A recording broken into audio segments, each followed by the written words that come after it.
Thank you everyone for joining us tonight as we welcome this profound and invigorating conversation. On behalf of the Center for Black Diaspora, I would like to thank our audience for attending, our guest panelists for accepting our invitation and joining us tonight. I would especially like to thank Dr. Julie Moody Freeman, Director of the Center for Black Diaspora, Maya Jefferson, our Content Development and Marketing Assistant, Ms. Aaliyah Phillips, our Office Assistant, Ms. Tremaine Knighton-Riley, Ms. Casey Brandon, the infamous team and amazing marketing team for DePaul and National Council for Black Studies. Tonight, we have an amazing conversation that will be introduced first by Dr. Valerie Grimm, who is the Director of Undergraduate Studies of African American and African Diaspora Studies, as well as the Professor of African American and African Diaspora Studies at Indiana University. She is also the current president of the National Council for Black Studies organization. So we welcome you all and thank you. Thank you for having us. Good afternoon, everyone. Good afternoon. Welcome. Welcome to our conversation this evening. I hope you are as excited as I am about our panelists tonight who will be sharing their experiences growing up in Louisiana around the issue of desegregating public schools in the state of Louisiana.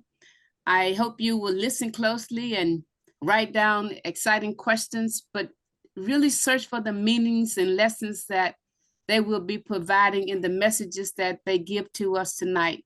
Do your very best to help our guests feel very welcome. And I want our guests to know you're welcome to NCBS and a wholehearted welcome from NCBS. And we look forward to even doing more work with you. I know that the panelist is going to be introduced by Dr. Fontnette, so I would allow her to do that. And there you will hear more information about this exciting group of women on whose back we stand and to whom we owe a tremendous debt for the sacrifice they made, not to mention the courage they showed in the face of tremendous terror during this period. Thank you all for joining in, and I want to thank our guests for participating and giving your time and giving of yourselves. Thank you very much. Thank you. You're welcome. Thank you for having us. Thank you all so much. As mentioned by Dr. Grimm and Jennifer, I am Alicia Fontnette. I am a professor of Africana Studies at the University of Delaware, and I have the honor of serving as the executive director under Dr. Grimm's leadership for the National Council for Black Studies. And it is my pleasure and honor to introduce our speakers. And at this time, I am going to read their bios just so you can know a little bit about them before we get into conversation. The first panelist that I am introducing is Dr. Leona Tate. On November 14, 1960, 6 years after separate Black and white schools were ruled unconstitutional in Brown versus Board of Education ruling, Leona Tate became one of 4 6-year-old girls in New Orleans to integrate white-only public elementary schools in the Deep South. On that day, she, Gail Etienne, and Tessie Prevost enrolled in McDonogh No. 19 school in the historic 9th Ward area of New Orleans. A 4th girl, Ruby Bridges, began classes minutes later at William Frantz School. The integration of New Orleans public elementary schools marked a major focal point in the history of the American Civil Rights Movement. With worldwide attention focused on New Orleans, federal marshals wearing yellow armbands escorted the New Orleans 4 to the schools at 9 a.m. By 9:25 a.m., 2 public elementary schools in the Deep South were integrated. In 2009, Leona Tate established the Leona Tate Foundation for Change Incorporated to purchase McDonogh 19, the school she, with Tessie Prevost and Gail Etienne, integrated. Today, she and her partners, Ambic community developers, have renovated the historic campus, which will reopen as the Tate, Etienne, and Prevost TEP Center, a mixed-use development dedicated to the history of New Orleans public school desegregation, civil rights, and Black life. Her mission for the TEP Center is to create a safe space and community anchor where the public can learn, support, and train for anti-racism, activism, and social restorative justice. Although opening the TEP Center demands much of her time and attention, Leona values quality time with her family. She is a mother of 3, a grandmother of 12, and a great-grandmother of 8. Leona's love for community anchors the mission of the Leona Tate Foundation for Change Incorporated and the TEP Center. I present to you all Miss Leona Tate, Dr. Leona Tate. Thank you. Yes. 12 grandchildren and 8 great grands. Where? I don't see it, my sister. I don't see it. Look It's amazing. here. You look It's here. amazing. Thank you. Next, I have the honor and privilege to read the bio of Ms. Tessie Prevost. On November 14, 1960, with worldwide attention focused on New Orleans, Tessie Prevost became one of the 4 little 6-year-old girls known as the New Orleans Four to desegregate the New Orleans public school system in Louisiana and the Deep South. She was one of 3 girls to desegregate McDonogh No. 19 Elementary School with Gail Etienne and Leona Tate. 3 years later, after McDonogh No. 19 became predominantly Black, Tessie, along with Gail, Leona, and 7 other African-American children, desegregated T.J. Seams Elementary School. As a child, Tessie exhibited exemplary bravery, discipline, and courage as she stepped across the threshold and entered the building of the all-white school. Her actions and the actions of other members of the New Orleans Four inspired the Children's Crusade of the 1960s and other school desegregation efforts among the Deep South. Tessie graduated from Joseph S. Clark High School and is an alumna of the University of Southeastern Louisiana and the University of New Orleans. She was employed by the U.S. Postal Service for several years, and after 27 years of service at Louisiana State University Health Science Center, Ms. Prevost retired from their Department of Pediatric Dentistry in 2017. At 69 years of age, Ms. Prevost became Chief Operating Officer of her own company, New Orleans Four LLC, which she partners with one of her childhood friends and fellow classmate, Gail Etienne, who serves as CEO. Ms. Prevost and Ms. Etienne are co-authors with author Wendy J. Powell of the upcoming children's book, The New Orleans Four Goes to School. The children's book tells the stories about their school experience during the desegregation crisis of the 1960s in New Orleans. Their company is also working closely with the celebrated renowned photographer, Peter G. Forrest, to establish a coffee table photo book entitled When the Glory Comes, which is a culmination of intimate photographs of their journey to redemption. Soon, they will launch the New Orleans Four Legacy Collection and their Serving Black Girl Magic since 1960 brand and initiative. Tessie Prevost, a child soldier, a civil rights pioneer, an activist for social justice, and now a businesswoman and entrepreneur, profoundly stresses equality and equitable education as the key to success and achievements. She states, education unleashes the past and paves the path of the future. Tessie continues to lend herself to the community of the Laplace, Louisiana, and the New Orleans communities with her Sisters for Life and hopes that by sharing their story and school experiences, that she will inspire the next generation to pick up the torch, to protect, and continue the movement towards equitable opportunities and racial harmony. Ms. Prevost now resides in Laplace, Louisiana, where she is a faithful member of Rising Star Baptist Church and a former president of the usher board at Branch Bell Baptist Church. I present to you, Tessie Prevost. Welcome on this evening and thank you for being here. Thank you.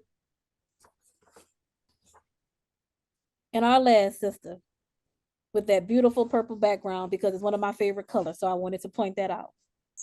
Gail Etienne, an American civil rights pioneer and advocate, made history on November 14, 1960, alongside Tessie Prevost, Leona Tate, and Ruby Bridges, known as the New Orleans Four, as the first African Americans to desegregate formerly whites-only public elementary schools in New Orleans and the Deep South.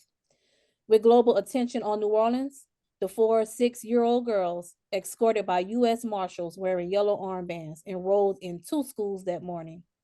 Ms. Gail was among the 3 girls who desegregated McDonogh 19 Elementary School. And later, she, Tessie, Leona, and 7 other African-American children desegregated T.J. Seams Elementary School. And I want to be clear so that way the audience members, they're catching this. You all experienced desegregating not 1, but 2 schools in New Orleans. I want to make sure that that is highlighted, okay? Ms. Gail suffered several severe physical and emotional bullying as a result of being hit in the stomach with a baseball bat by an older white student at T.J. Seams. While it caused her great trauma as a child, and she is still haunted by those traumatic moments, once she understood her role in the civil rights movement, she says, "I doubled down, and together, as the movement grew, we stood our ground."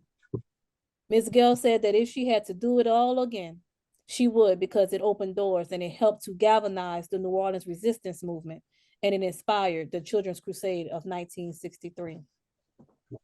Gail was a part of the desegregation movement through high school when she, Leona Tate, and Ruby Bridges, along with approximately 1,000 African-American students, desegregated Francis T. Nichols High School when the school's mascot was the Confederate Rebels. Ms. Gail said, "Not only did we desegregate Nichols, we changed that mascot to the Nichols Bobcats. Although the mascot change moved white students to start a vicious riot in the cafeteria, we survived and we won." In case the audience mixed that, now we're on to desegregating the high school. Ms. Gail is an alumna of Francis T. Nichols High School and Southern University at New Orleans. In 1975, she was hired as a drafting clerk for South Central Bell in 1988, advancing her career to become an accounting specialist for LSU's Medical Center. In 1999, Ms. Gail stepped into a new role at the United States Postal Service, just like her father. And on January 1st, 2024, the U.S. Postal Service celebrated her 25th anniversary as a manual clerk. Congratulations, my sister. Looking ahead to retirement, Ms. Gail is enthusiastic about her new venture as an entrepreneur at 69 years old. She, along with Tessie, is now the CEO and president of the New Orleans 4 LLC. Ms. Gail and Tessie are collaborating on various projects, including a children's book titled The New Orleans 4 Go to School with author Wendy J. Powell, and a coffee table photo book, When the Glory Comes, in partnership with photographer Peter J. Forrest. Their company will soon launch the New Orleans 4 Legacy Collection merchandise line and is serving Black Girl Magic since 1960 brand and initiative. My sister, Ms. Gail Etienne, welcome and thank you for being here on this evening. So, as you all have heard, we have a phenomenal panel. We have people whose feet that we are virtually sitting at right now that's a part of history, that they're living history. One thing that I tell my students when we study Black studies and the difference between history, I say history is a record of events. Studies, when you study something, you're studying how it is consistently evolving. And to read your biographies and to hear how you not only evolved from 6-year-old girls to become teenagers, to desegregate multiple schools, to now being elders in the community, continuing to forge a way for young girls, especially in New Orleans, to come after you and to fight for justice, freedom, liberation. I just want to again say that it is an honor to have you here. And I hope our audience understands the importance and significance of the history that they are witnessing right now. So before we get into specific questions, I would just like to open the floor to all of you. And of course, you could take turns speaking just about anything you would like to share about your experience. Also with letting people know about the upcoming film that you have out about your experience as well. So I'll turn over the floor to you. Yeah, you will go first? Go ahead. Huh? Yeah, you can go first. Go ahead.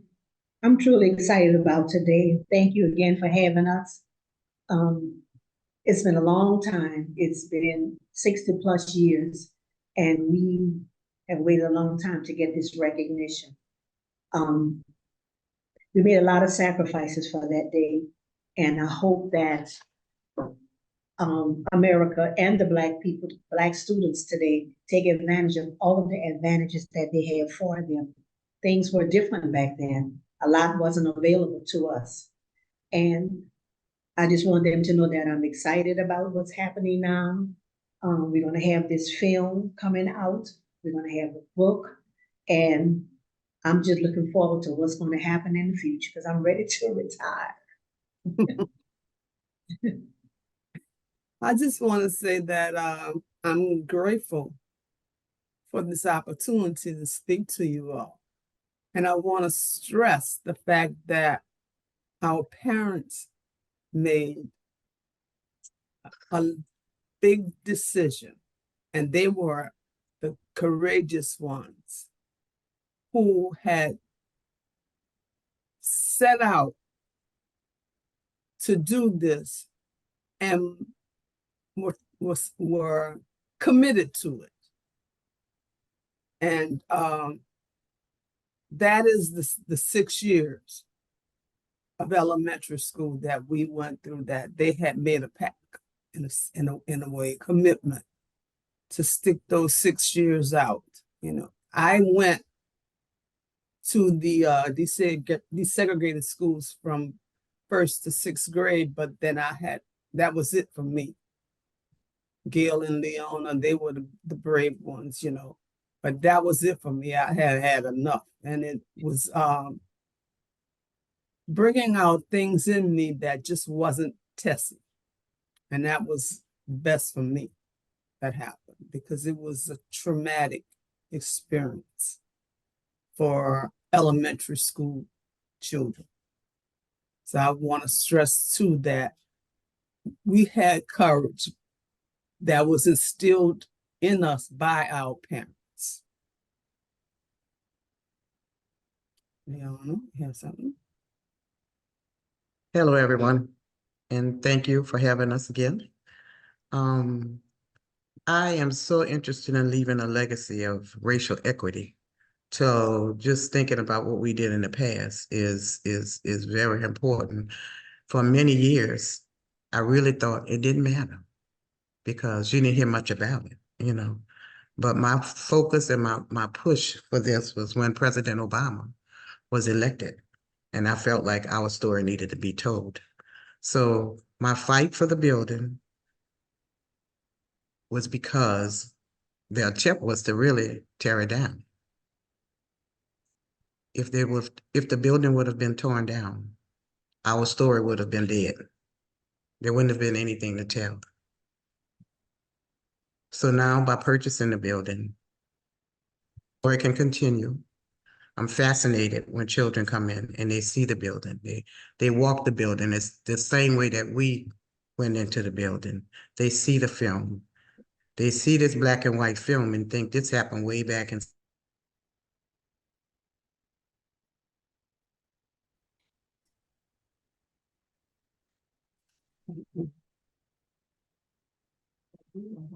I think she went out. April. Yeah, she froze for a second. Mhm. But while we were waiting for Sister Leona to come back, Miss Tessie, I was reading a quote from your mother when she stated, when I was reading the Voices of the Civil Rights Movement, and she said, "Sometimes I'd be crying. My only child scared with those white people chanting 2, 4, 6, 8, we don't want to integrate, and calling us all kinds of names." And she said, "I was so afraid. I used to pray every morning when my baby would leave. One of the marshals told me, 'Miss Prevost, this child is in my hands. Nothing will happen to this child.'" I'm wondering if you could share your experience as a 6-year-old girl, hearing white people say these things to you, but then you have this white man pledging, "I'm going to protect you."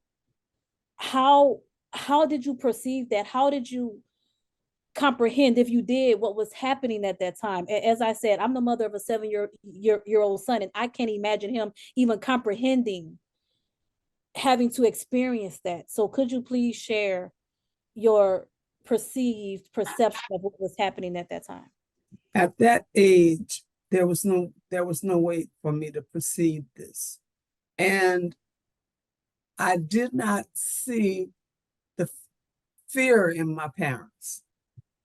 I only saw and felt courage, encouragement to go on.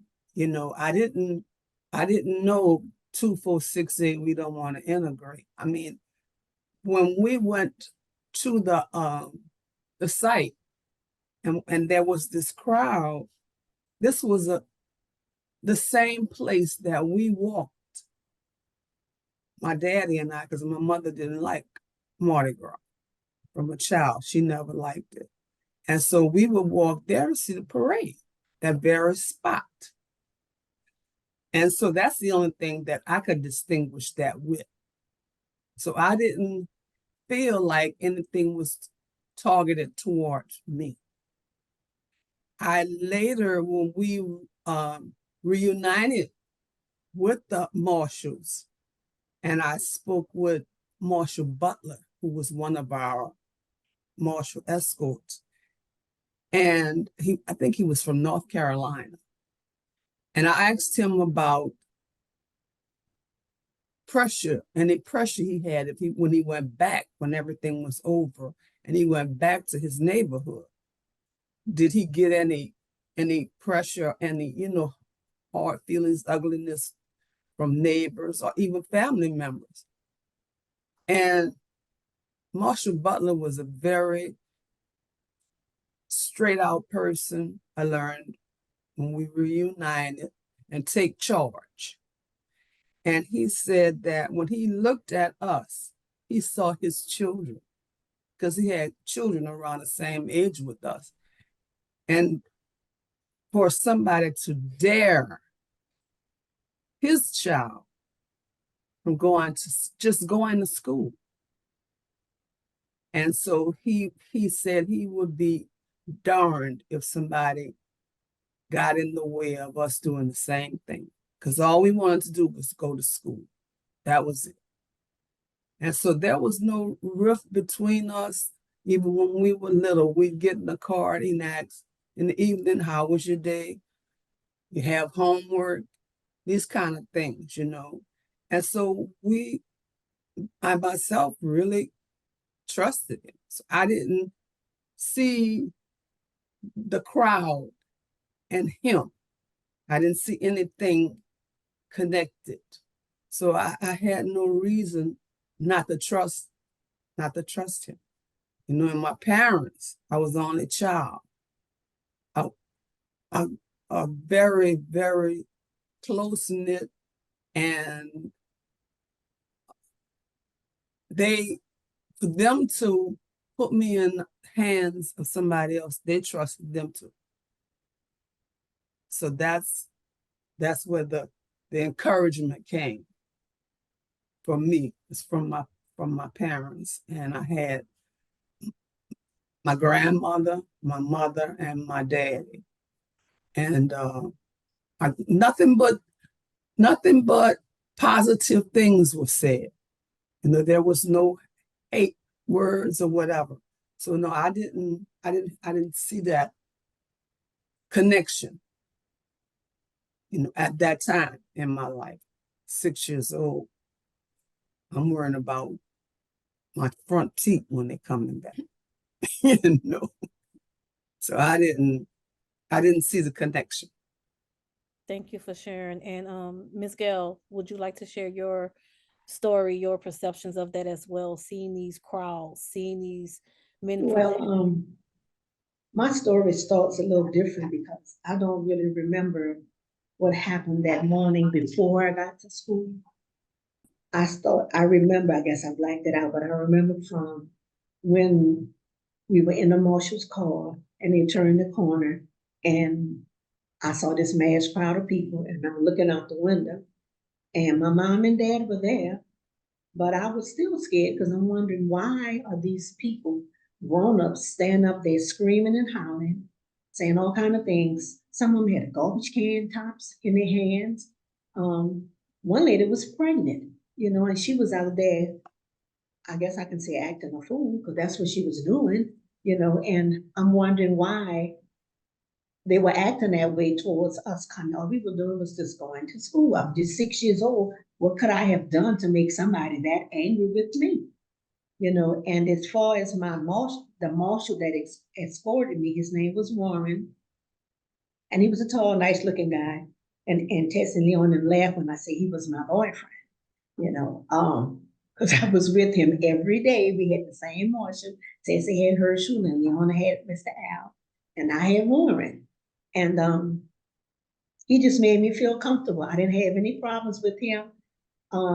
We went to the school and we really hadn't bonded before that, Tessie, Leona, and I. Now, our Tessie's family and mine, they knew one another, but Tessie and I really hadn't bonded. But that day, my day was totally different. I was truly afraid because I didn't know what was going on. I knew I was going to school, but I didn't know why we had this mass crowd of people out there. I didn't really pay attention to what they were saying, but I heard them making all these noises, but I was just looking at them like, well, what's going on? We just trying to go to school, you know, and that's how it was the very first day until we got out of school, got out of the car and went in the school building. And then that's where we were for hours and they didn't know what to do. I have a couple of questions. So looking back to that period, can you, Ms. Tessie, Ms. Gail, talk a little bit about the instructions that your parents would give you before you would leave the house that day? That is, how you should be, what you should walk away from, how you should not, whether you should allow anybody to, whether you should, what am I trying to say? Whether you should turn the other cheek if somebody put their hands on you. What were the kinds of instructions they gave you that would help you survive in that space, recognizing that once you went into that school, you were among a hostile presence that at any time probably wanted to put their hands on you? How did they help you think about how you be safe and how you come back home alive? Well, that first day when we went to school, I don't know if our parents realized what we were going to go through. Maybe they thought about it and maybe they didn't want to tell us because they didn't want to frighten us. My dad used to always tell me, you know how to act. Remember, everyone is watching you. They're watching you to see what you're going to do, hoping you're going to do something wrong, going to act a certain way, and you know how you were raised. But as far as the kids touching us, I don't recall them saying that for the first day. Because we didn't have that problem at McDonogh 19. Because you realize the first year, it was just the three of us. There was nobody else in the school but us. That day, the parents came in. As we entered the school, the parents came in and took all of the kids one by one, took them by the hand and yanked them out the classroom. So it was just us. We didn't have to worry about dealing with other kids. That happened when we went to the other school for third grade. So that first year and second year, really, I guess our parents didn't have to worry about that. But when we went to the third year, it was completely different. What happened to us, I don't think they expected it.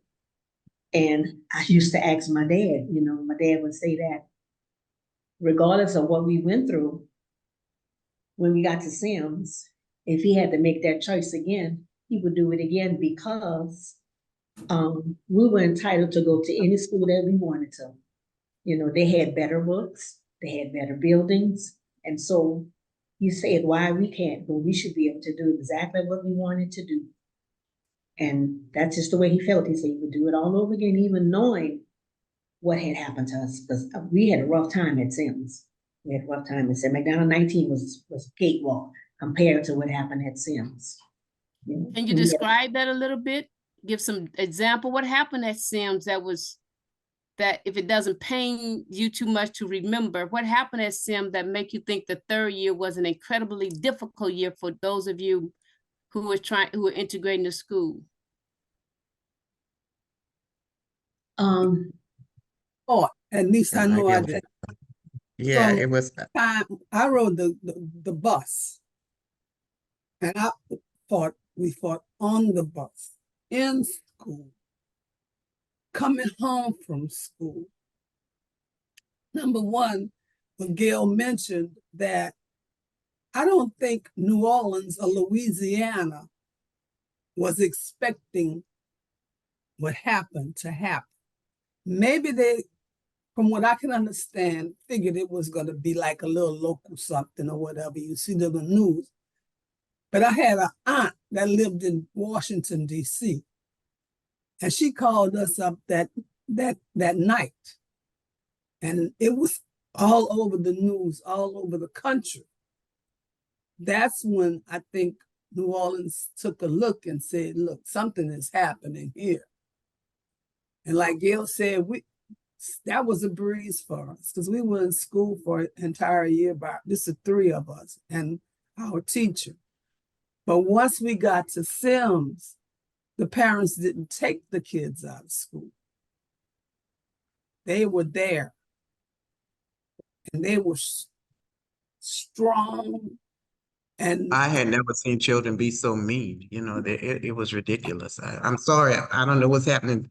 I get the message that the host has disabled my camera, so I don't know what's going on. But yeah, but it was terrible. No child should have to go through anything like that kind of abuse. We were spit on, our clothes torn off, ribbons taken out of our heads. We couldn't eat in the cafeteria, spitting your food. And the teachers encouraged it. That was the worst thing about it. They encouraged it. You know, and I did not have hate for some reason, but there was a lot of anger. Lots of anger that I had for a very long time. Until I got to 7th grade, I went to Rivers Frederick, which was all Black school. And I still had that in me and really found out and realized that I didn't need it there.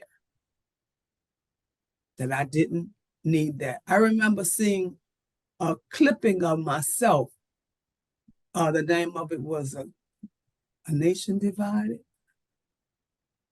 And I guess I was coming from school, but I was by myself coming from the building, and I could see my fists clenched. And I looked at it and I was like, where does all this come from with this child? You know, a child, elementary school child. But there was a lot of anger there, a lot of anger from what those kids were instilled with. Can you imagine you going to school for the first day of school and all your parents the only thing they can tell you and give to you is hate. Not anything else, just hate for no reason. And that just was, I've never experienced anything like that again in my life. And I wouldn't wish it on any child. Because it was a disgrace for a parent to send their child out with that much hatred and ignorance. Because that's a lot of what it was.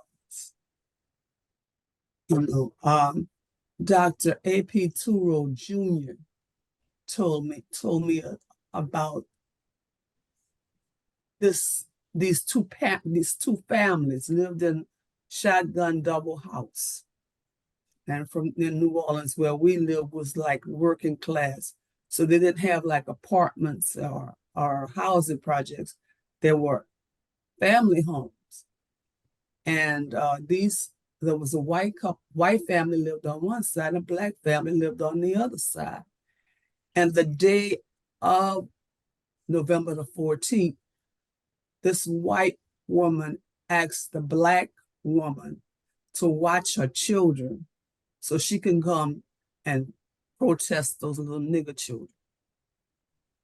Now that's ignorance. That's ignorance. And to imagine these people feeding this to their children, because they are. That's where they get it from. I'd like to apologize for getting upset, but I want to finish my story with Sims.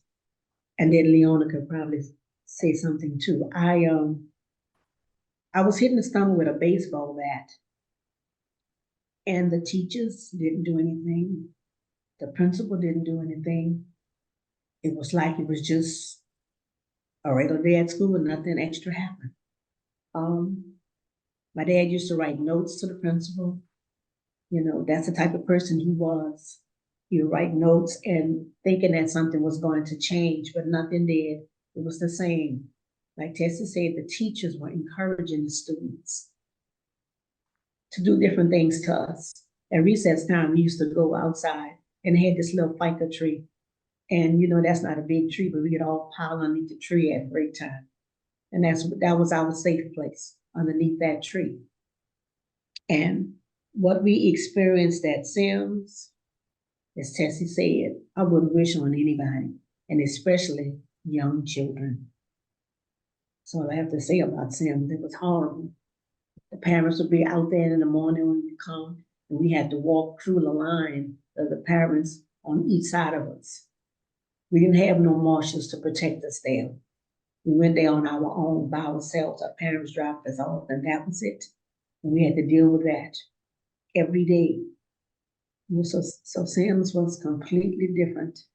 We weren't expecting that, but we still stood our ground. We act like we had some kind of common sense. We had decent upbringing, and we did what we had to do. Thank you for sharing that.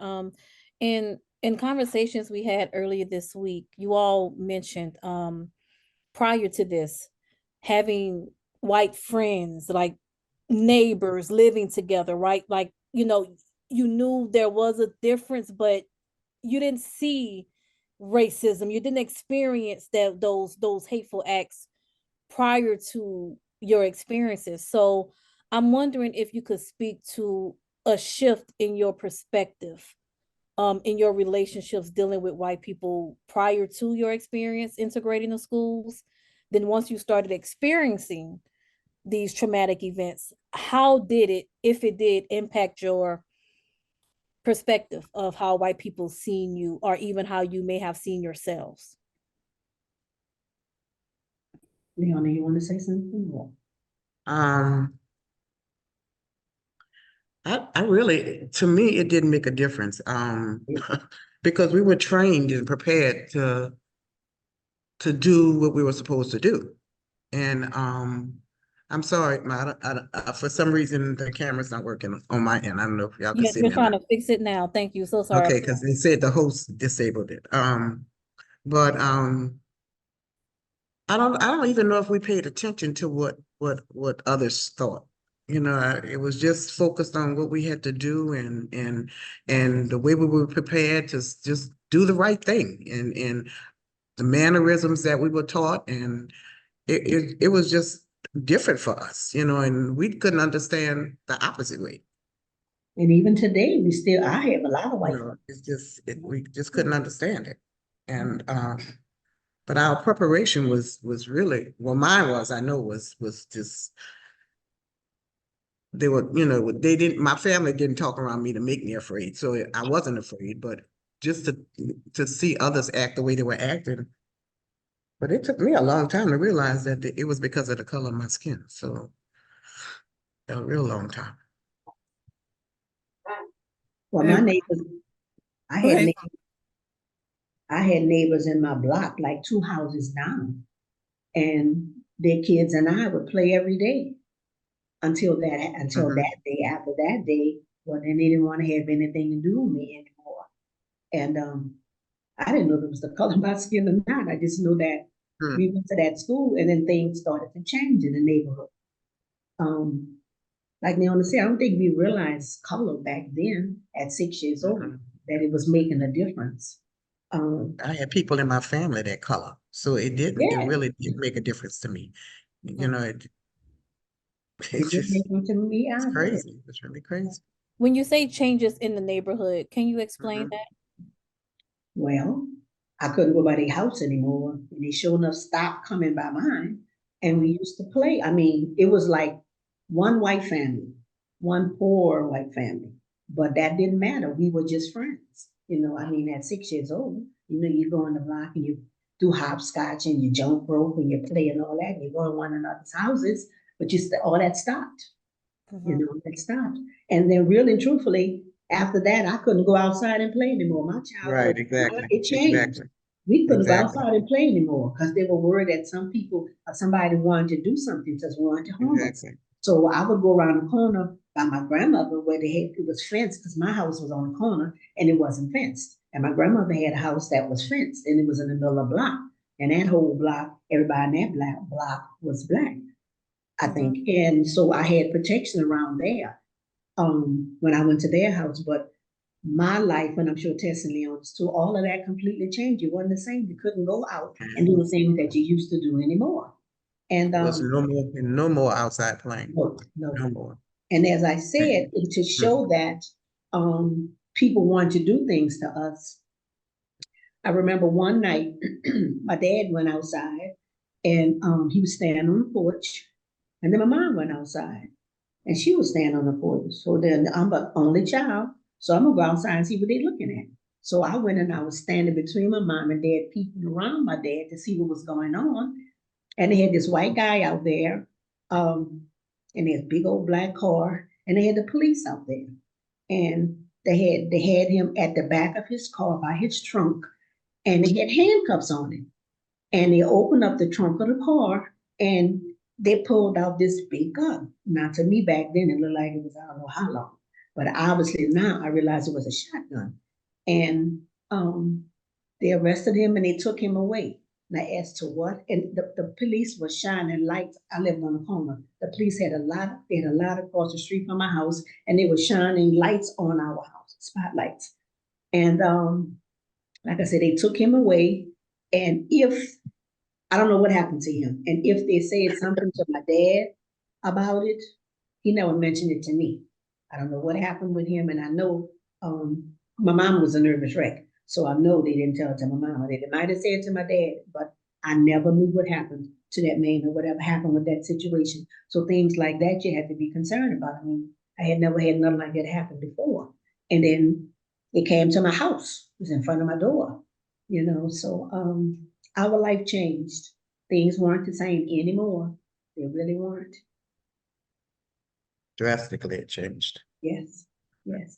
But one thing I'm gonna say this, and I'm gonna let you know. When Tessie and Leona and I were at school, especially when we were at McDonogh 19, we were the only students in the building with a school full of teachers. And we created a bond, the three of us, that we are sisters for life. And lots of time, whenever Black history would come up or somebody would mention about what had happened back then, I had one white girl say, oh, they're going over that again. They're talking about that again. They didn't want to hear about it. So that's why for years, we never really said much about it.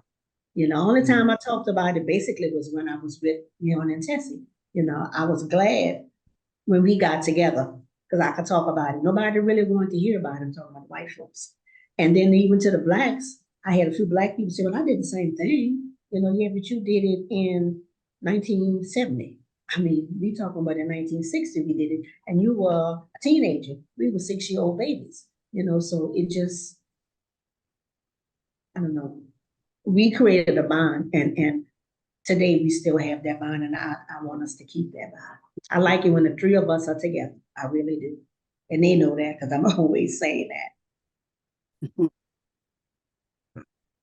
What are your thoughts about the ways in which you think African-American communities and families approaching education today, particularly education in urban spaces for African-American children?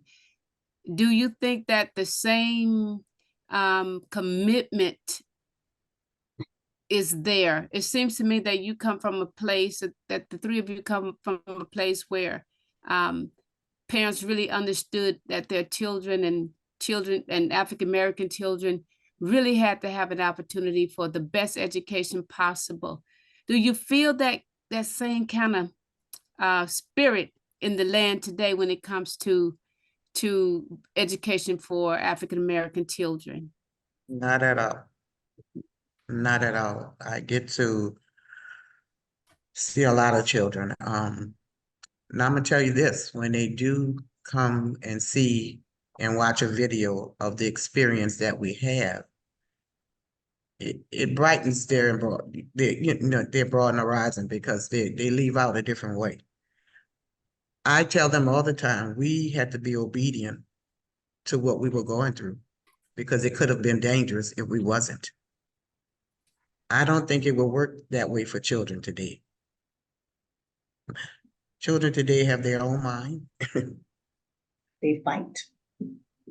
and it just wouldn't be the same. I thank God we were so young. I really do. And I think too now that a lot of it is taken for granted. Just like Gail was saying, and I have encountered Black people who say the same thing with her. Oh, well, I don't know why they didn't call me, because I integrated, I did this, and I'm like, well, what, you were able to do this because of what we did. Mhm. You just take for granted that you just walk in and what you're entitled to, but that there was not a struggle for this, because we went through painful things, but I know the love that my parents and grandparents had for me, and that for them to do what they did, that took courage. That Yes, took a it did. lot of courage. A lot of courage. A Yes, lot of courage. I can't imagine Right. I can't even. asking my child to do this and to just watch it every day. As your mother said, she prayed every morning. Every morning, my grandmother, every morning we prayed. Before I left, my grandmother and I and my mother, and we prayed Mhm. and prayed. And I didn't know what she was praying, who or what situation was coming. Because But it was she getting prayed. worse every day. Yeah, and she prayed for the teachers. teachers. She prayed for the students. She prayed for everybody. I remember there was this one teacher at Sims. That woman was so evil. Yes. My church, Branchville Baptist Church, we used to have church on Wednesday night.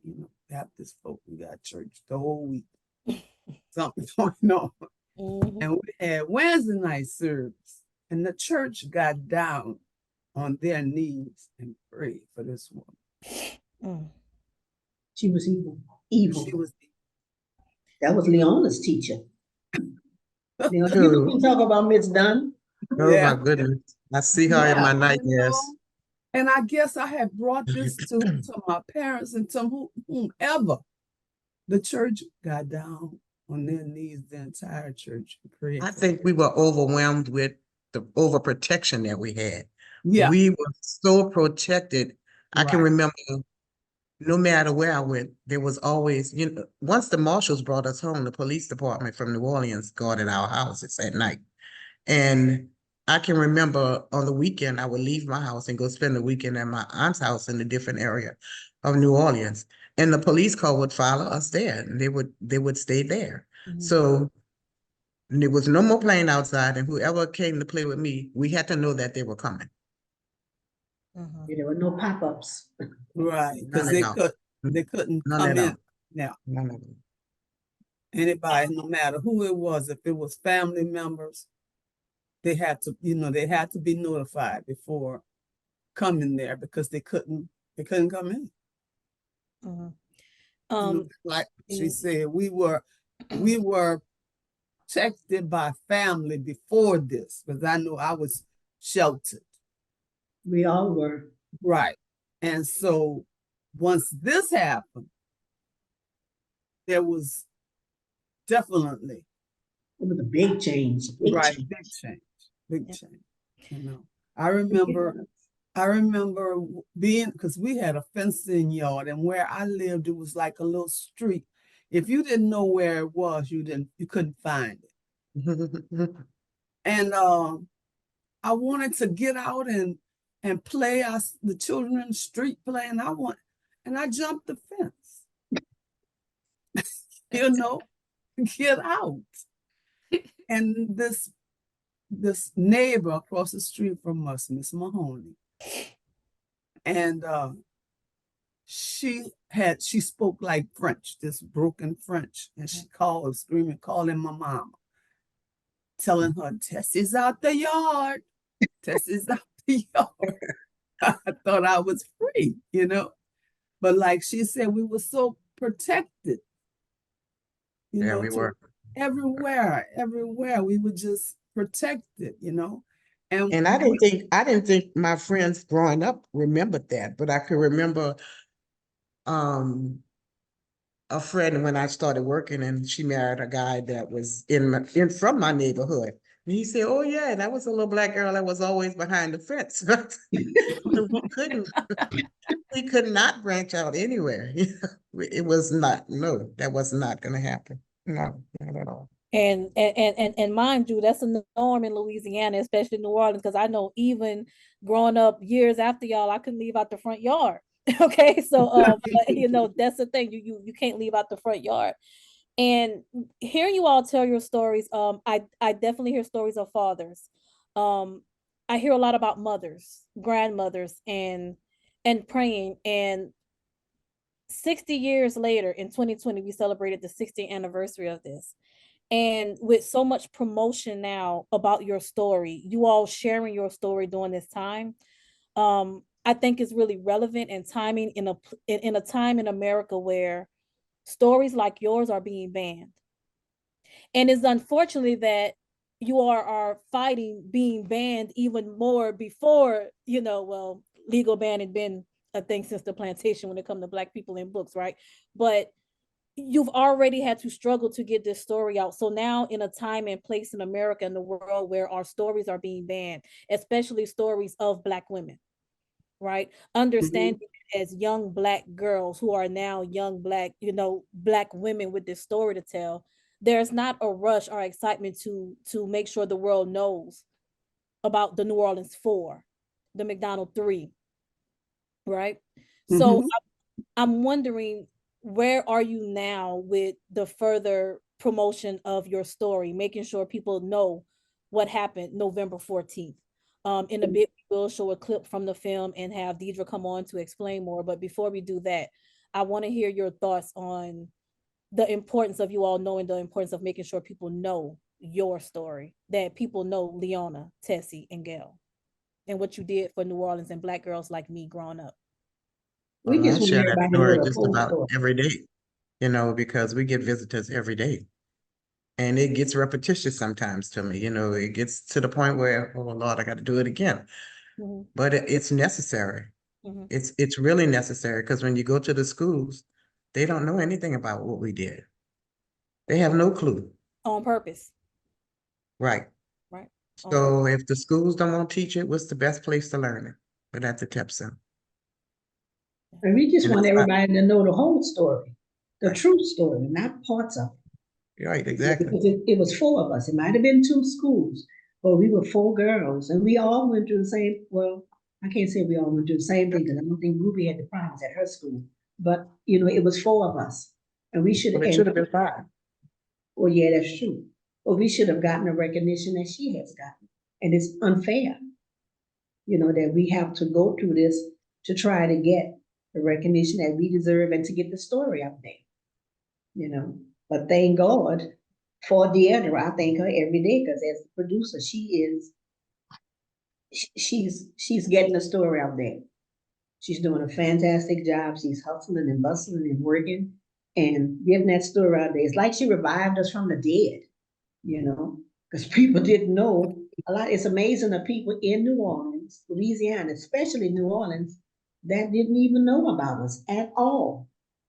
And I can't believe the people, you know, some forgot, some say they just didn't know. So I guess all those elders from back then have gone on to glory, people who was around when it happened. And the other ones just had forgotten. And, you know, I guess with Ruby spreading the story like that, we didn't exist. And I'm just so grateful that it's coming out. I really am. Yes. I'm and- truly happy about that. Yes, and I'm so excited to share a clip with our audience because now we have the platform to make sure that your story gets out there. And this is a space for you, right? For the three of you and your story and you all getting the recognition. So Jennifer, at this time, if you could share the screen to play the preview of the video, and let's make sure that we have sound shared so everyone can hear it. And thank you so much for doing this. Thank you. Yes. And thank you enough. Yes. Oh, no problem at all. All right, can we cue up the preview for everyone? Mhm.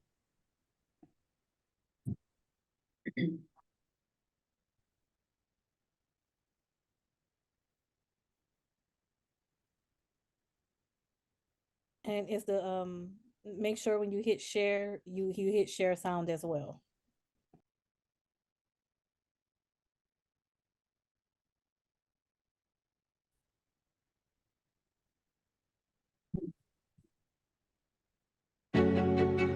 When the marshals arrived to pick us up, she said, when you get in that car, you sit to the back of that seat and don't put your face to the window. When we pulled up, there was this crowd. Mobs of people making all these noises and having all kind of things in their hands. And I just felt like if they could get to me, they'd want to kill me, and I didn't know why. Leona Tate, Ruby Bridges, Tessie Prevost, and Gail Etienne, the New Orleans Four set off the alarm and raised the roof high when they marched up those stairs to integrate white-only public schools in New Orleans. They took giant steps to lead a mission that many grown adults would shudder at doing. It was a time when we were like on pins and needles, how dangerous it was, and they were willing to make the sacrifice for all of us. And this is what has happened throughout our lives. People have made sacrifices for us to advance. This beloved city of New Orleans is the cradle of the civil rights movement, and it has always been the stronghold for the resistance in our fight for freedom. The revolt of 1811, the largest slave revolt that took place in the United States. Plessy versus Ferguson became a focal point in the fight against segregation laws. What took place at F.W. Woolworth and McCrory's Five and Dime was the very first organized lunch counter sit-in demonstration in New Orleans. If you could take away 10% of their business, that was basically their profit. Whatever they're gonna do, let them do it. But we're gonna walk out of here as dignified men and women of the Black Panther Party. The Freedom Riders traveled to New Orleans by plane after a group of segregationists violently attacked their buses. The Freedom Ride was supposed to take place from Washington, D.C. and end up in New Orleans. Well, it didn't happen that way.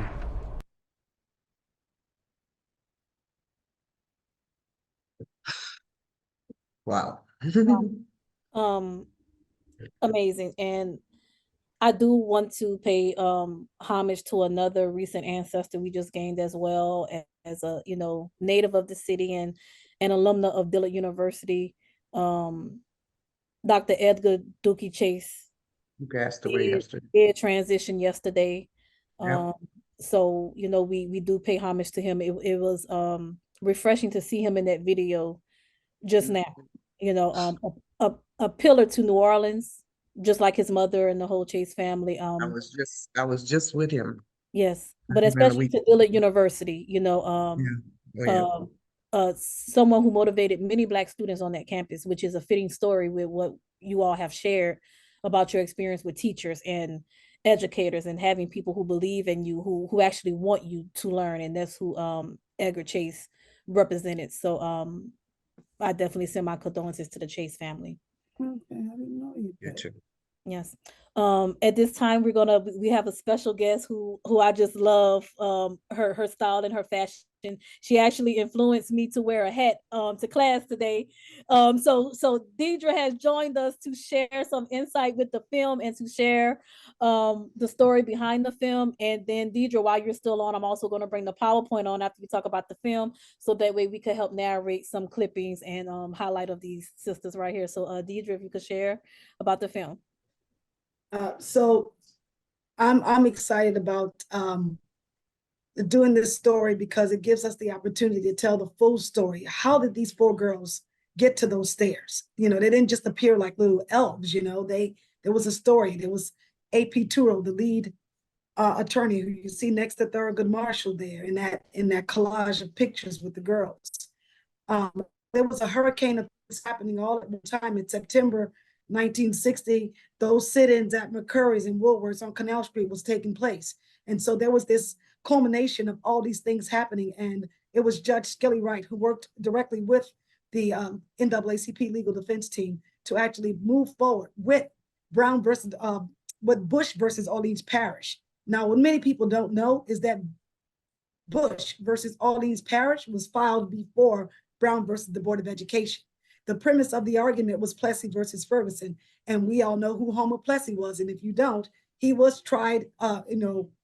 He violated the Louisiana Car Act, and he was the first person to confront segregated spaces here in New Orleans. He was tried and convicted by Judge Ferguson, and that was the premise of the argument for Brown versus the Board of Education to overturn Plessy versus Ferguson. And so therefore, on November 14, 1960, it was those 4 little girls who actually marched to the beat as little soldier girls to desegregate the schools in New Orleans 6 years after Brown, but it started here in New Orleans and they brought it home. Thank you so much for sharing that. I was getting ready to ask Jennifer if you could go to the next slide, and of course, Dee, but any of the ladies, Gail, Tessie, Leona, when you look at these clippings, what stories come to mind? Please tell us about these clippings. The picture of us going up the steps was not the first day. Wait, that might have been That's the Daddy. first That's day. him. But there's That's the first day. the clipping that you showed with the video, that wasn't the first day because the parents weren't with us. But it all comes back when I see these pictures and see the videos. I remember it like it was yesterday.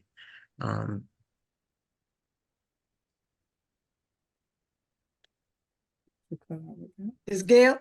Yes. Oh, I thought she was getting ready to say something else. You can you can see on my face, I'm wondering what's going on. I'm trying to figure out what's their problem. And as I mentioned to y'all, that's Tessie's dad, and behind Tessie's daddy is Warren. That was my boyfriend there. And behind him is the driver, we called you Rooster. That brings back a lot of memories as to what the world those people were doing out there.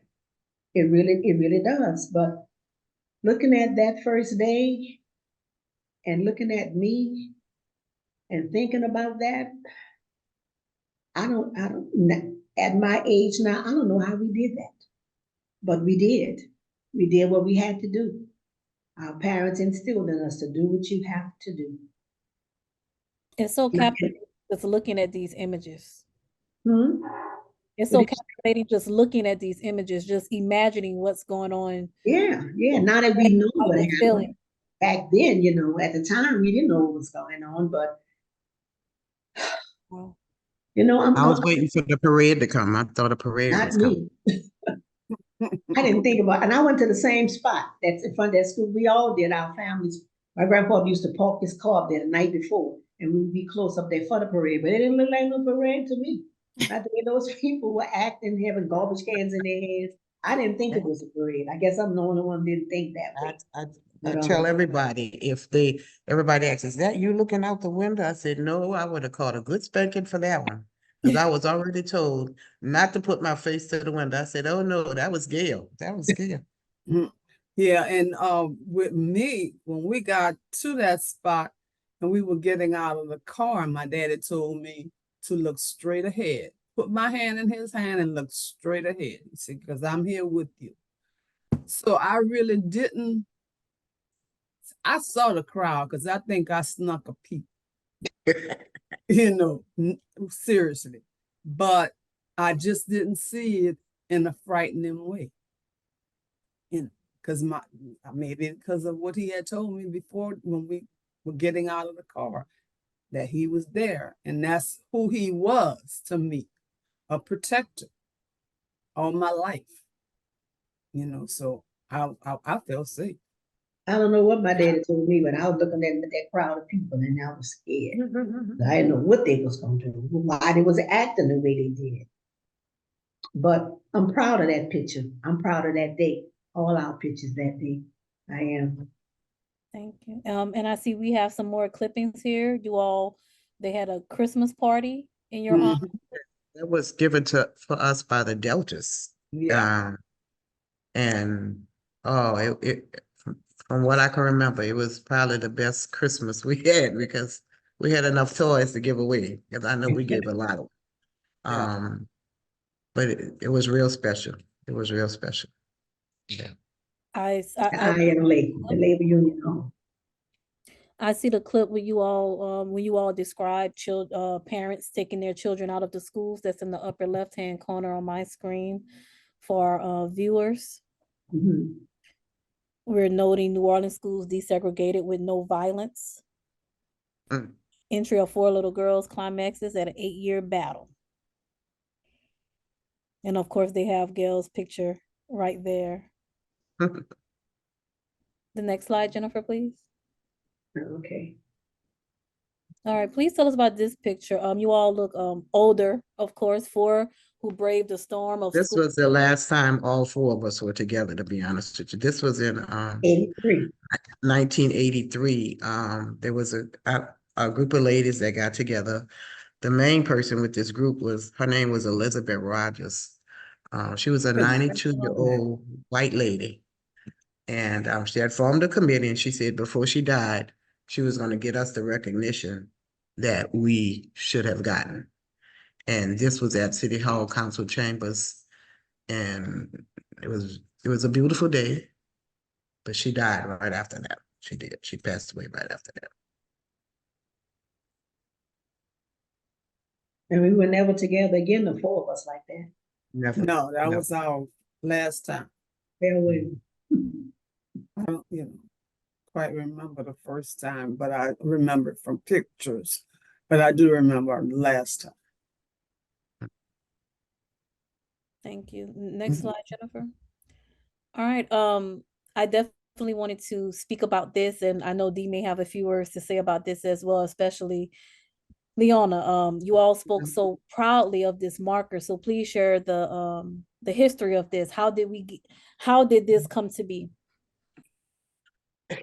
Plessy and Ferguson Foundation, the Louisiana State Museum, they got together for the 50th anniversary, which was in 2010, to have this marker placed, and we unveiled it on the anniversary, and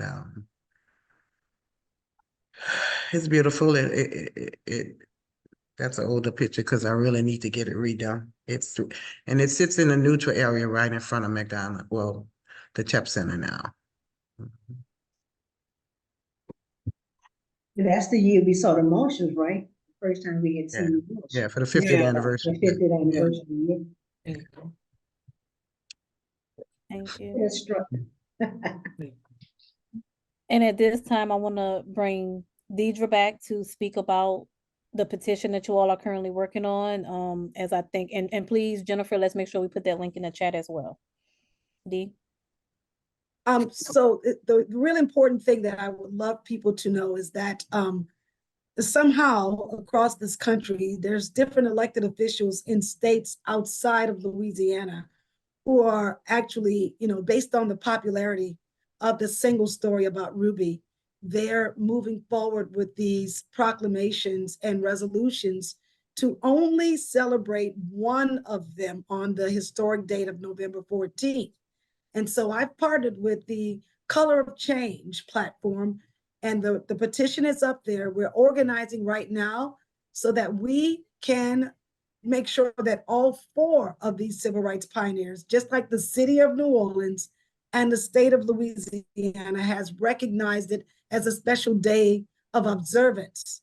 Now we're moving towards bringing it to the nation, to the capital. So it's you can go to neworleans4legacy.com and you can click right there. It pops right up as a light box, and it's just your name and your email. You don't have to put your phone number, and that gives us those signatures. And the point is we have to get signatures from around the country. So New Orleans 4 can be celebrated because the 4 of them together on that historic date of November 14th. It belongs to all 4 of them. And so I want to make sure that all 4 of these girls and women are honored with everything they put forth for us to be in the seats that we are in today. Thank you so much, Gail, Tessie, Leona. Any last words before we take Q&A?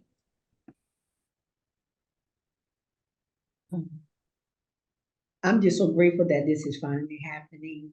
I want to thank Bea for all she's done. I want to thank you for having us here. And it's just a great day. It's been a long time coming, but thank God. I thank the Lord for allowing us to still be here, because at 69 we could have been gone, and we are still here. And I think that's the reason why we're still here, so we could see what our flowers that they're trying to give us now that we didn't get back then. So that's why I think we're still here. And Miss Dorothy, Tessie's mother, is the only living parent. Leona's parents and my parents, they've gone on to glory, but they're watching. They're watching. I'm just glad that Miss Dorothy is here. We're still protected. Trust me, we're still Yeah, protected. I'm glad Miss But Dorothy. the TEP Center will be celebrating a culminating event on this Sunday at 2 p.m. I was a little bit worried, but we're having a mural painted on the back of the building of the 3 of us, and it will be unveiled on Sunday at 2 p.m. So I don't know who's listening and in New Orleans, but we invite you to this unveiling on Sunday at 2 p.m. Yes, if you email us the information for it, we will definitely share it with our NCBS members. We have quite a few in the New Orleans area and surrounding areas. So please share that, and we'll be sure to help get that information out. Sure will. Sure will. Thank you so much. No problem. Closing remarks from Gail or Tessie? Like Gail said, I'm just happy that we had the opportunity to be here to see this happen.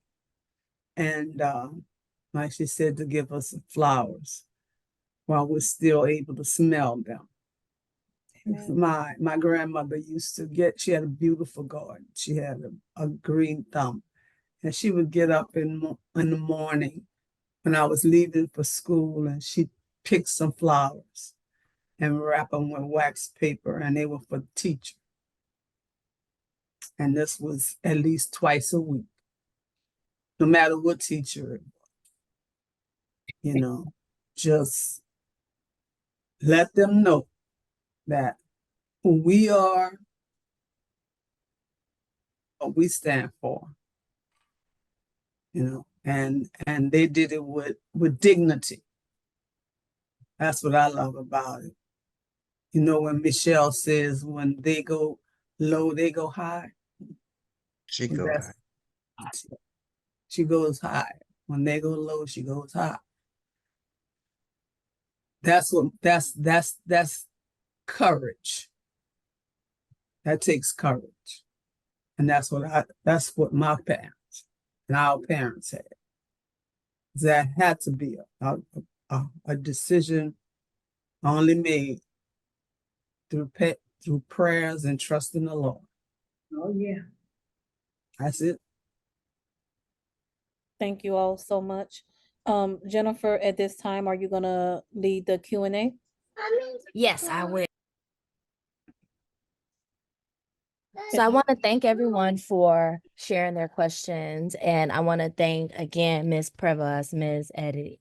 Etienne, and Dr. Tate for their responses and, speaking with us. So we have one question from Ms. Gwendolyn Alexis, who asked, did Tessie continue her education after the 6th grade in an all-Black school? Yes, I did. I went to Rivers Frederick for middle school, and then to Joseph S. Clark for high school. Yeah, I did. I had enough. And I wanted to be with what I call my peers. and it changed a lot in me Because like I said, I realized I didn't need those clenched fists and all the anger that I had in me. When I got there, I didn't need it. And so, yeah, I did. And I enjoyed every moment of it. Thank you. We have another question from an anonymous attendee.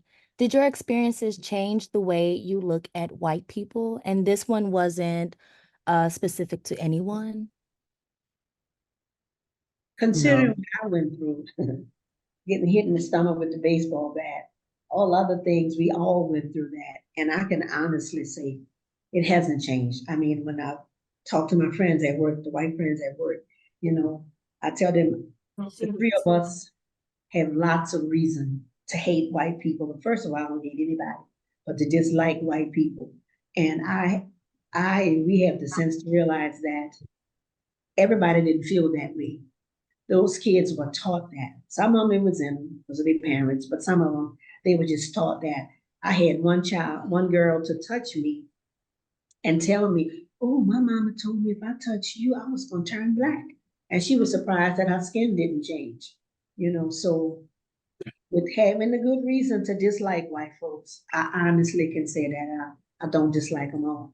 And I've told them that at work, because I had one guy approach me last week and told me, he said, Ms. Gail, I've been wanting to say something to you because I realized who you were and what you had done. He said, but I didn't know how you would take it. I said, well, you could have been came and approached me about that, you know. I don't have no anger with you, and most white folks, you know, I really don't. So he told me thank you, and he gave me a big hug, you know, so that was a good thing. That's the way I feel about it.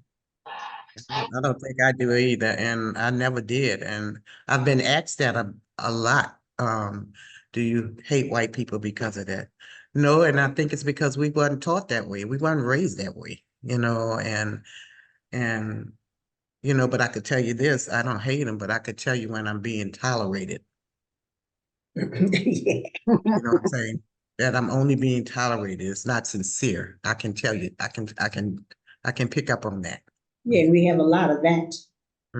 But I just go about my daily business. Yeah, it didn't change any feelings that I have against white people, because like I said,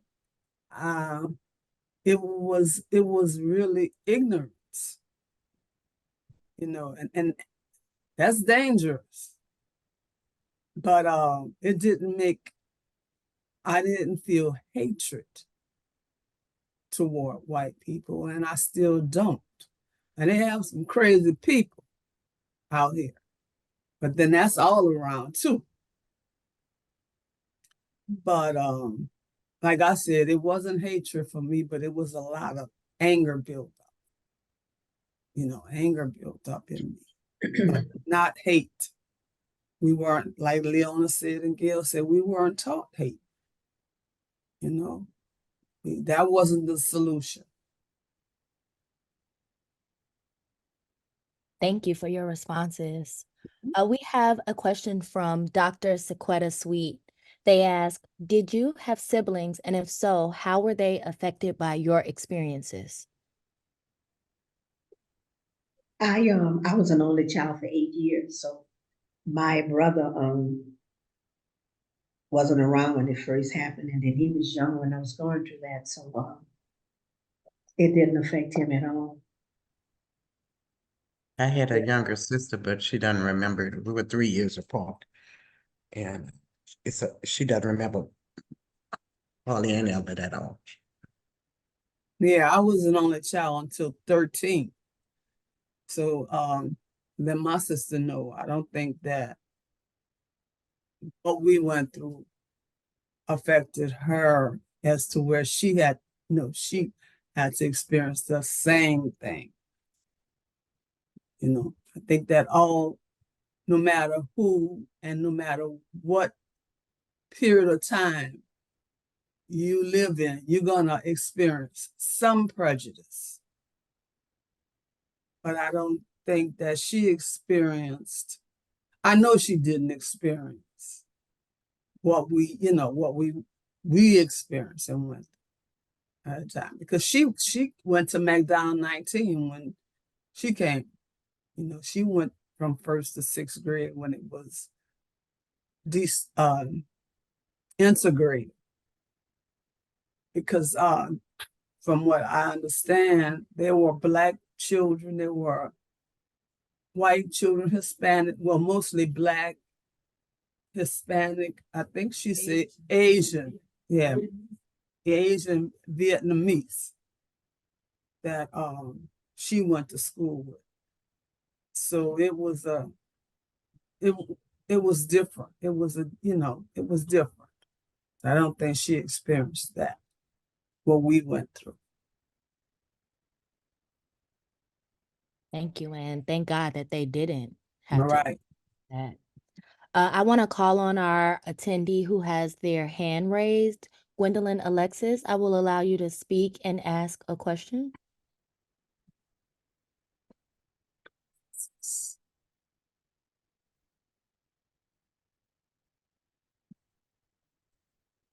You have to unmute.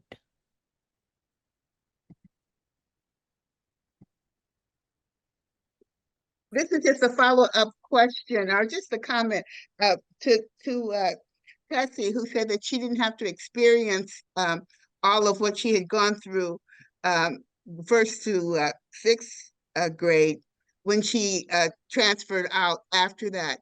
And I just wondered, Tessie, do you feel that you had time to heal because of the experience of going to schools that were all Black?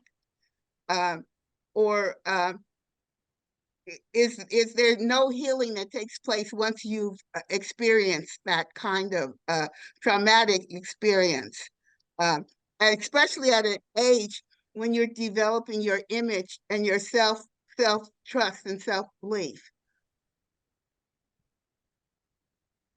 Yes, it was healing. Once I left 6th grade and started middle school and high school, it was healing. There was a lot of anger that I didn't have anymore, that I had and I carried around, and I didn't have that anger, that just waiting for something to happen or expecting something to put my guard up. You know, yeah, that left. That left. That, you know, I didn't have to worry about that anymore. I didn't have to worry about clenched fists and putting up this block that any minute something could happen. I can get hit in the head. I can get knocked down. I can get pushed down the steps. You know, I didn't have that anymore. And that was a good feeling. I didn't have that anymore. I think through, like I said, my mother and my parents, my grandparents were praying people. And finally, I think 6th grade, they saw that it was time. It was time for me to get out of there.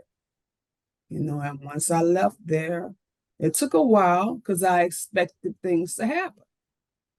But after a while, that anger left because I didn't have a reason to be angry or on guard. Thank you. We have a few more minutes for a couple more questions. This one is directed towards Dr. Tate, and it's from an anonymous attendee. Dr. Tate, what was the most rewarding part of revitalizing the historic campus? What was your biggest challenge? The biggest challenge was in the beginning when the school board,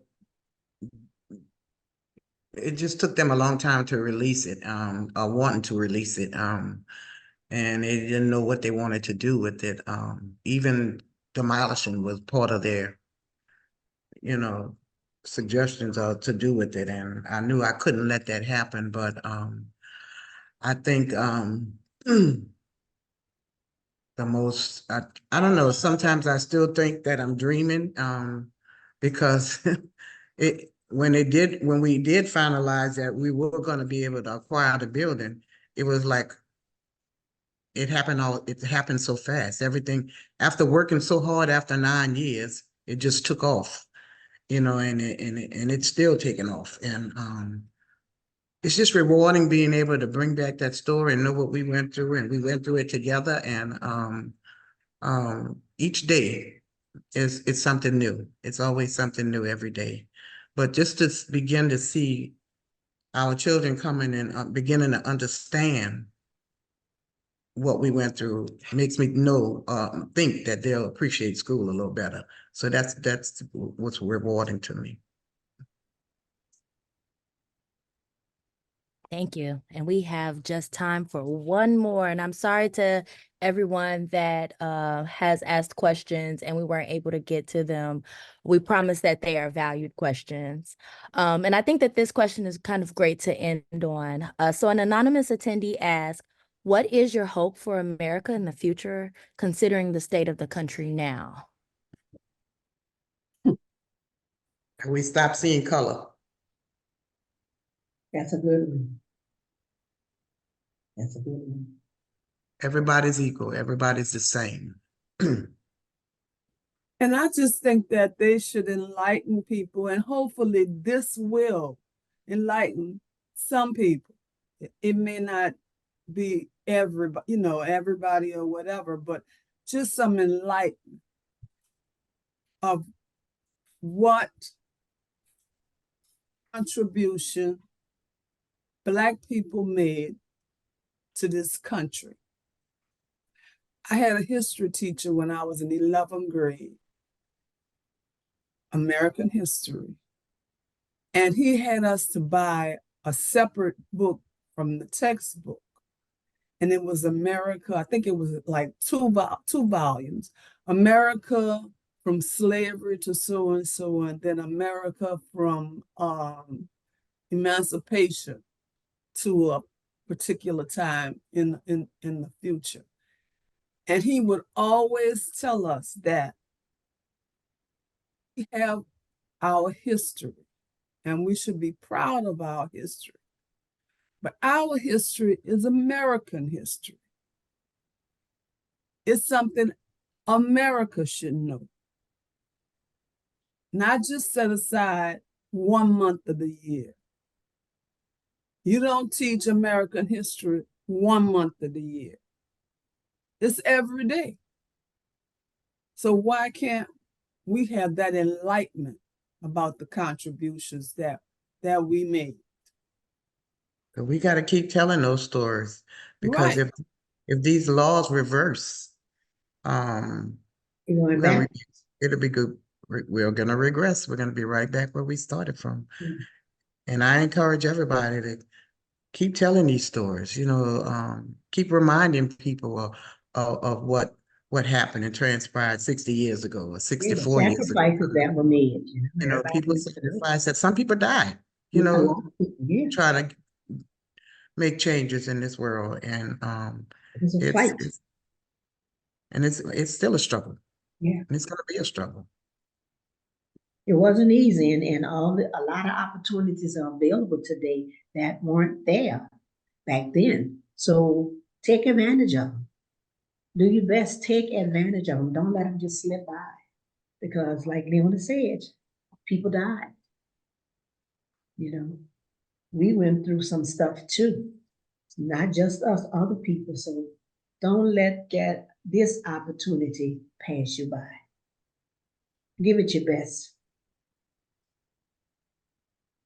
Really profound. Thank you all so much for your responses. Thank you to the audience for your questions. I'm going to pass it back to Dr. Fontnette to wrap up this wonderful event. Thank you all so much. And I'm just left in awe. It's an honor to have been in this conversation with you all. And throughout this conversation, you all made me think about so many things that I'm definitely going to bring back to my students to talk to them about and to teach them in relation to you all. And your stories continue to remind me of how to be Black in America, but to also be a Black woman in America means that we are often ignored, we're often silenced, we are sometimes erased. Your stories further solidified the impact of patriarchy, white supremacy, right? Knowing that having to fight against those two institutions consistently leave Black women like yourselves exhausted from having to keep telling this story, overworked from having to keep fighting for your space in history so that way you are not left out of the narrative. And I want us to remember the importance, and our listeners to understand the importance of valuing and celebrating your stories and celebrating the contributions of Black women, because truth of the matter is Black women have always been contributors and fighters in our quest towards racial and gender liberation. And your stories encompass all of these struggles collectively, and your place in the history books, as long as you have people like myself, educators like Dr. Grimm right here, we can assure you that you will not be left out of the narrative. As long as Can I say one thing? Yes, ma'am. Go ahead, please. Please don't forget about the petition. We need everybody to sign the petition, because we're not trying to get a day just for us. We want to have a national holiday for everybody. So don't forget about the petition, please. Yes, thank you. And Jennifer, please put that in the chat again for us. And before I turn it over to Jennifer and Julie, who will close out this event that NCBS has partnered with DePaul University with, I do want to turn the floor over to Dr. Valerie Grimm, again, our president of NCBS, for any last words that she may have before we close out. Good evening, and as we say in at least in the Black church where I go, put your hands together and thank and give praise to these women. I was reminded of some words in scripture that instruct us to think about the price of love, and I think it goes something like, there is no greater love than a man who lays down his life. And I want to say tonight that there can be no greater love than these Black women as children, through their parents, put all of their lives on the line so that I can be here where I am at Indiana University, and so that others can have experiences in education, so that opportunity would broaden. The things that I heard the most listening to their stories and their efforts, and the story about TEP and the continuous work and the work of their parents and prayers and courage of their parents, it reminds me that there would be no revolution without love.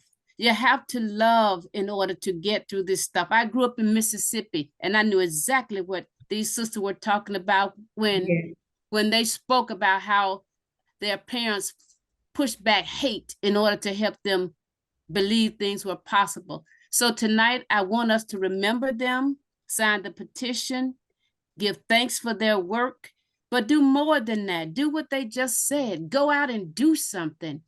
Take advantage of what they have done, because we have to pass the torch. They have passed us a wonderful torch, and I hope that you pick up the torch, or you pick up the baton, and you run the race until you finish your course.